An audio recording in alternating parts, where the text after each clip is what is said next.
I'm Francesca Maxime. And I'm Matt McClure. And this is Currents. Many cultures and one faith come together. We are in this beautiful church as Catholic immigrants to strengthen our identity. Part 2 of my interview with Domino's pizza founder Thomas Monaghan as he talks about the school he founded, Ave Maria University. And covering the church is his calling. He tells us why. I wanted to see a church that was able to communicate a bit better, that could speak to somebody like me.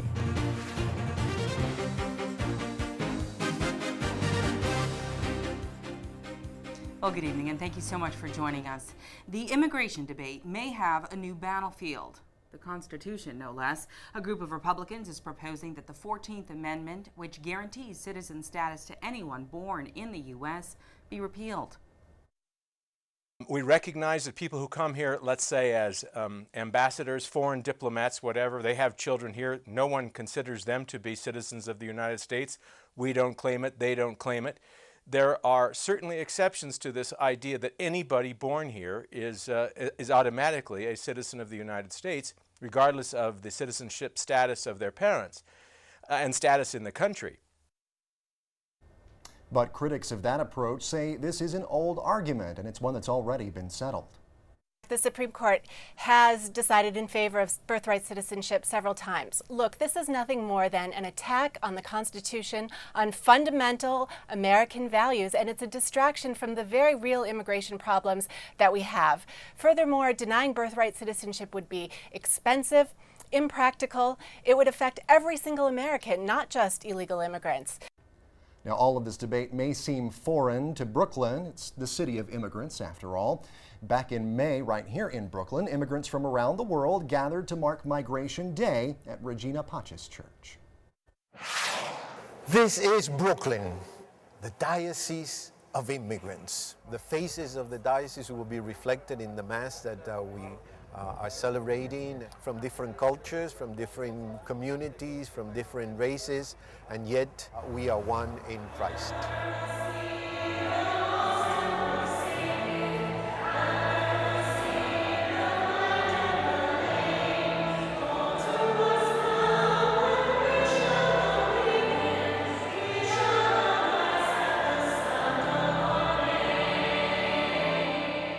We are in this beautiful church of Regina Pacis, St. Rosalia, as Catholic immigrants, precisely to strengthen our identity, to renew the bonds of fraternity and friendship, and to highlight our communion, our common union in diversity.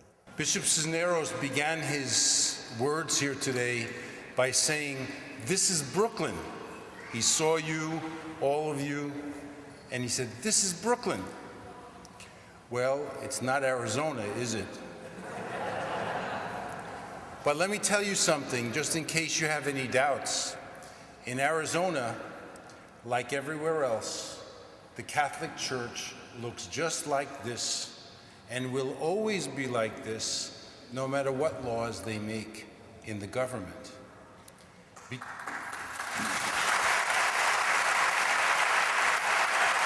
people come to this country, no matter how difficult the journey has been, when they come into the Catholic Church, they discover again who they are and that this is their home. The migration office exists both in Brooklyn and in Queens, and we have a variety of services where we try to respond to the needs of God's people, particularly those who come to us from distant lands. We see people know that they can trust the Catholic Church, particularly in these difficult times where we seem to hear talk about blaming immigrants for everything that's wrong in society, unfortunately. We're a fabulous, dynamic group. We're wonderful, we're loving people. We represent the universal, because in Nigeria, it's a multi-ethnic nation, and the same thing with the religion. I'm very glad to be part of the Pakistani apostolate. It gives me an opportunity to stay close to my faith, be close to my culture, and also provides me the opportunity to grow every day in faith and meet people like myself who are willing to share love of Christ with others.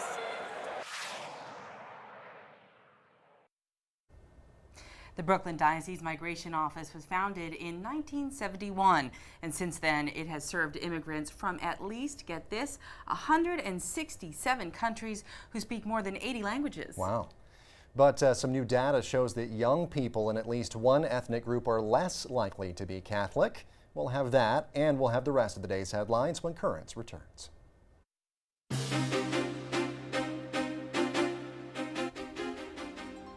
Welcome back to Currents. I'm Matt McClure. And I'm Francesca Maxime. Coming up just a bit later, he knows the church inside and out, and he'll share with us the ins and outs of his calling. But first, let's turn to the day's headlines. Well, it is common knowledge that most Latinos are Catholics, but a new poll shows that could be changing. The Associated Press Univision poll finds younger Latinos and those who speak more English than Spanish are much less likely to identify as Catholic than older Hispanics. 65% of all Latinos identify as Catholic, but the poll shows a large generational gap. For Hispanics between the ages of 18 and 29, just 55% identify as Catholic, compared to 80% of Latinos 65 and older. Well, meantime, the issue of same-sex marriage is causing quite a stir south of the border. The Mexican Supreme Court ruled Tuesday that all states in the country must recognize same-sex marriages performed in Mexico City. The city's gay marriage law recently survived a challenge in that high court, but Mexico's Attorney General went on to argue that other jurisdictions should not be required to recognize those unions. In a 9-2 ruling, the Supreme Court disagreed. Mexico City Archbishop Cardinal Norberto Rivera called the gay marriage law reprehensible and immoral. Well, back in this country, 6 medical clinics in Louisiana are challenging that state's new abortion regulations. The Hope Medical Group for Women and 5 other organizations filed a complaint in federal court this week challenging a portion of the law that could force women to undergo an ultrasound before an abortion could be performed. They're also challenging another portion that says clinics could exclude abortions from medical malpractice coverage. A courthouse news service reports that if doctors do not comply with either statute, they could face criminal prosecution. Governor Bobby Jindal signed the abortion bill into law back in July. Well, there's more controversy over abortion. This time it is in the Philippines.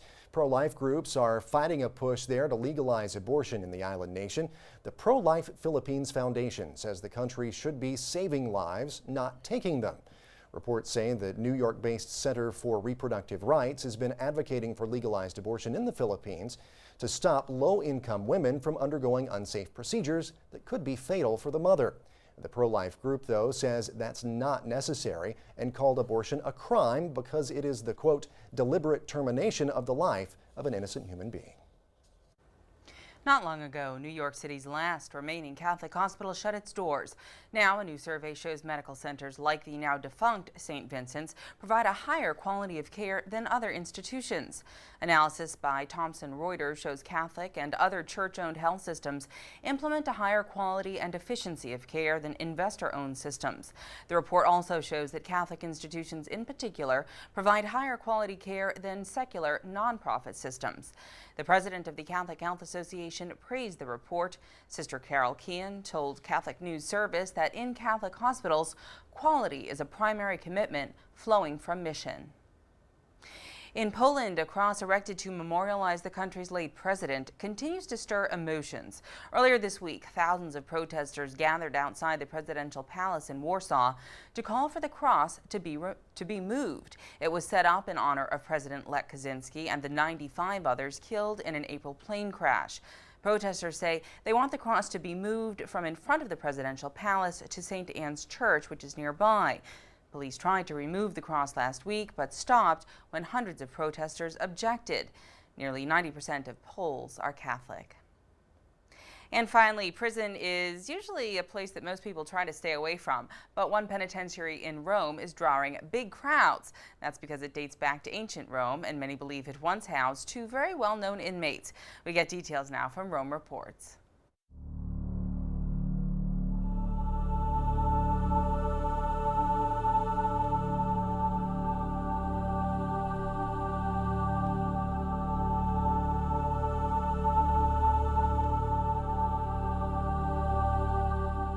damp walls surrounded those held prisoner by the Roman emperors, people the emperors considered enemies of the state.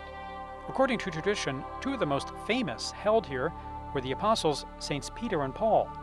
The Mamertino jail has reopened its doors after a year of restoration work, which has helped reveal some of its secrets. Archaeologists discovered that this place has a circular shape and that it was also a place of worship. For the first time, proof has been found showing that the Tullianum was a place of worship, certainly from the Archaic Age, and linked to water. In fact, water springs from the ground. The water emerged from an opening in the original pavement, leading to an underground water spring about 10 feet deep, covered by the construction of the jail. Given this discovery, there's a greater probability that this was the place where St. Peter was imprisoned. According to Christian tradition, his jailers became disciples when he baptized them with water from a spring that emerged after he made the sign of the cross on the ground. This same water helped create these dungeons, located more than 12 feet underground in a place difficult to bear. We have to imagine it as a kind of dark, damp room with the presence of water. Therefore, it's very gloomy. The Latin sources remind us of this sad aspect of this prison. Another discovery as a result of the restoration is artwork consisting of frescoes, painted during the 11th and 13th centuries and the church later established here. Pope Sylvester had the structure built in 314 AD. One painting shows Jesus with Peter. Another treasure of the prison for many years, and which became a place of pilgrimage, is called the Shrine of the Holy Crucifix. It was built in 1888 to host the crucifix made in the year 400, and which used to be in front of the jail. The Mamertino jail continues to attract the interest of scholars and pilgrims from all over the world, wanting to know more about the life of St. Peter and of the early Christians.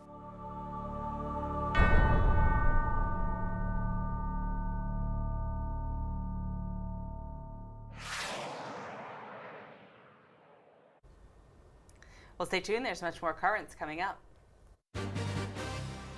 Just ahead, he's serious about his faith and educating others in it. Part 2 of my conversation with Domino's Pizza founder, Thomas Monaghan.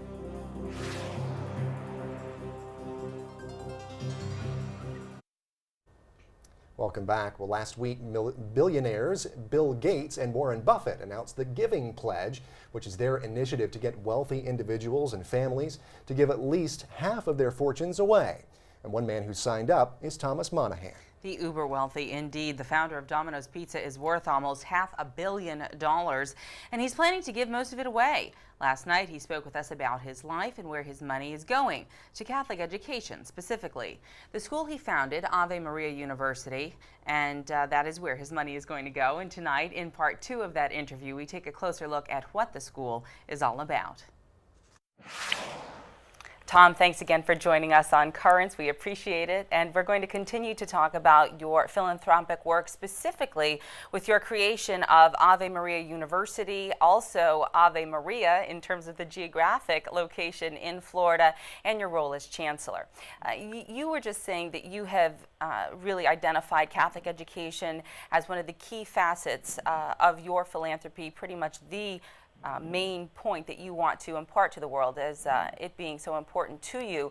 Talk to us about how you see educating the educators in a Catholic setting as being critical to the future of a Catholic education.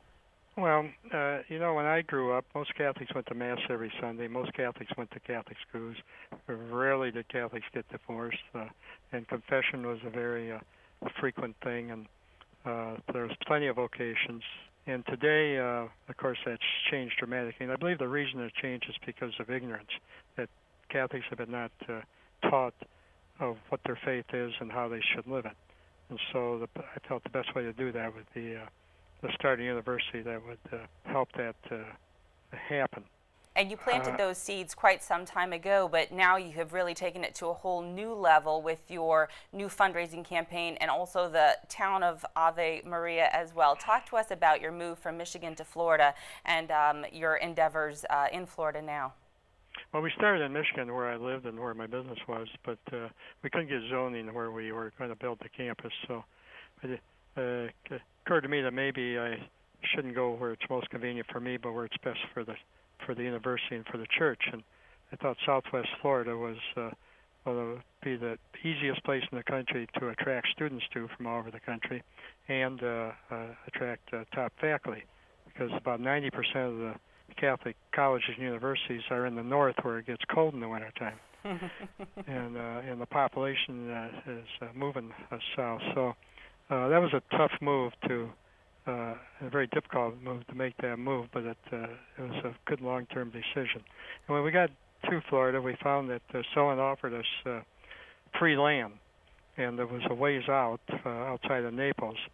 It's about 10 miles beyond the edge of Naples, and they had about 12,000 acres, and they said they'd give us free land if we build a campus there, because they wanted to enhance the value of the rest of their land. And so I said, well, we'd do it, but we want to buy 50% of all your remaining land.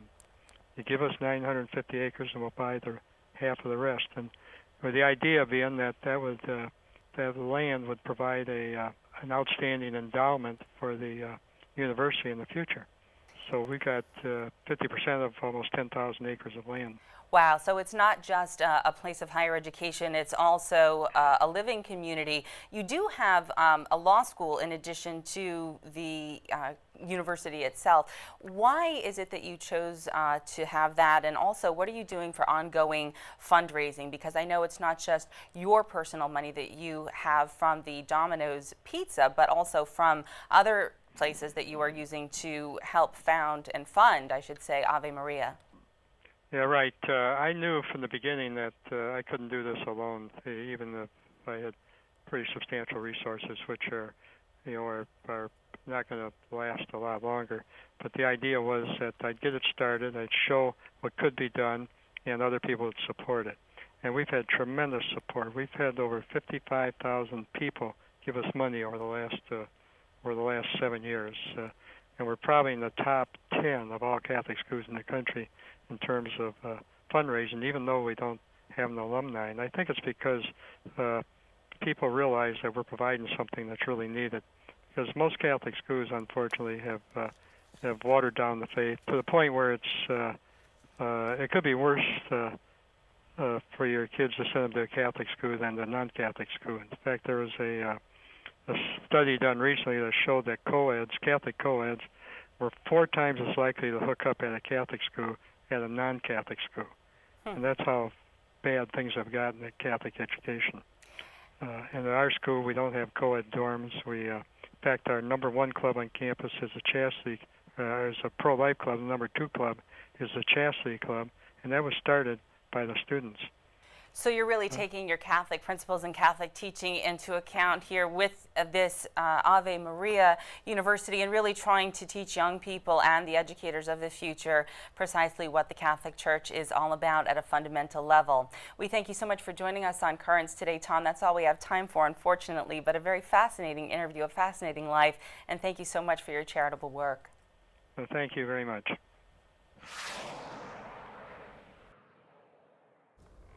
You know, it's interesting what he just said right there about there not being co-ed dorms. You don't really think about that as being perhaps a deterrent to, as he said, chaste behavior, chastity. He said the Chastity Club is one of the things they have there at Ave Maria. But, you know, I suppose that in the age of modernization and of, equal opportunity for everyone, you can run into a little bit of trouble there too. So, he made sure that things are separate. Yeah, and he's trying to just improve the conditions of Catholic education and kind of maybe set an example, perhaps, for other schools around the country. And a good place to do it is there in Florida, where it stays warm in the wintertime. I was actually in Florida for a lot of this past, well, not this past winter, but winter before. It was like January, 80 degrees outside. Amazing, amazing. So yeah, that's a good place for a school. Yeah, having lived in Pensacola for a couple of years, I can attest to. Well, you can see part 1 of my interview with Thomas Monaghan over on our website as well. Just go to currentsny.net if you want to check that out. And stay tuned, there's more Currents coming up. When we return, a popular blogger discusses his vocation. The best treasure we have is not something you see in a museum. It's in the people who get up every day and give themselves over to the work and make the world a better place, one person, one soul at a time.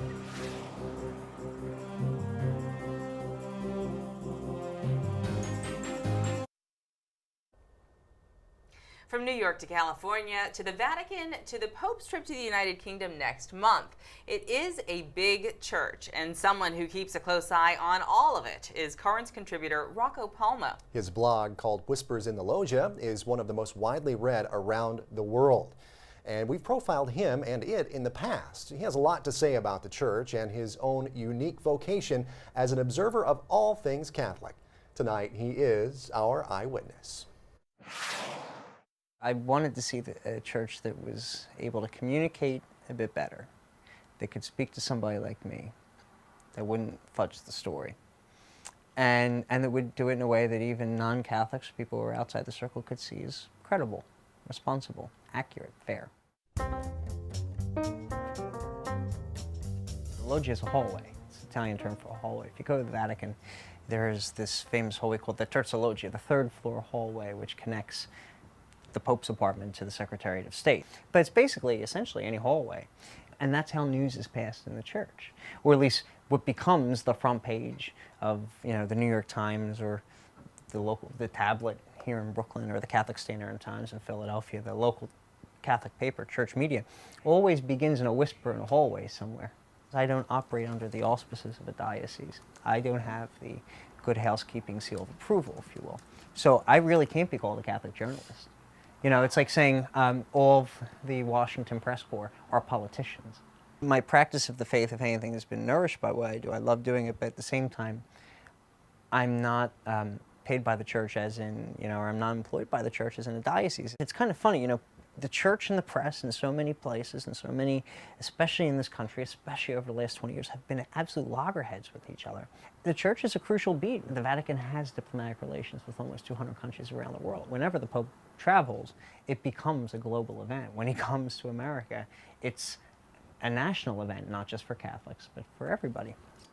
I always say that next to the guy in white, I've got the best vantage of so much good that people are doing. When you see these folks who've given their lives over, who will, deny themselves everything. The best treasure we have is not something you see in a museum. It's in the people who get up every day and give themselves over to the work and make the world a better place, one person, one soul at a time. I mean, what more could you ask for than that? And my prayer is, may I be more like them. In a world of a lot of bad news, in a hurting world, there's no limit to the help that can be given, but so much of that depends on what I do. So, you can never kind of rest on the day's accomplishments, because, there's always, no matter what time of day it is, day or night, any kind of work that helps, gives life, lifts people up, is being done 24 hours a day, 7 days a week by the church, right in our own backyard, right outside our window. Critics are those who don't have the courage to do. And if you believe that something's got to be done, it's a saying I love. If you want to do something right, you do it yourself.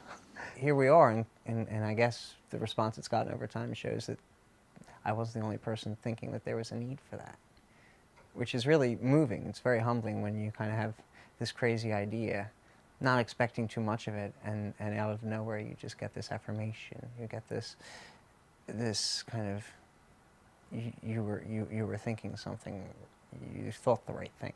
It's kind of scary. A better church begins with being the best of ourselves. It begins in the mirror. I hope I'm getting there, but I come from a pedigree of people who did, and I just, they taught me well, but clearly I've got a lot to learn from them still.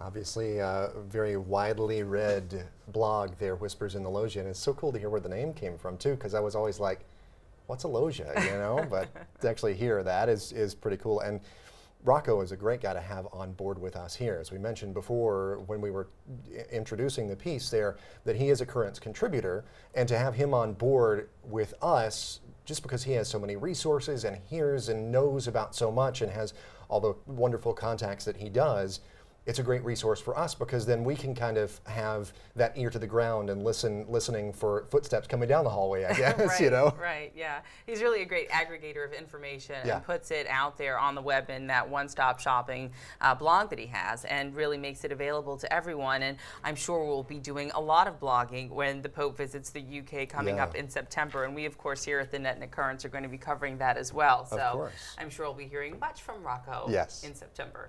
Well, that is it for tonight's edition of Currents. Tomorrow, 7 months after the massive earthquake in Haiti, we'll get a status report from some Brooklyn priests who were there. We'll also look at what's being done to rebuild and hear from Bishop DiMarzio, who recently took a trip to Haiti. Until next time, I'm Matt McClure. And I'm Francesca Maxime. Thank you so much for joining us and have a great night.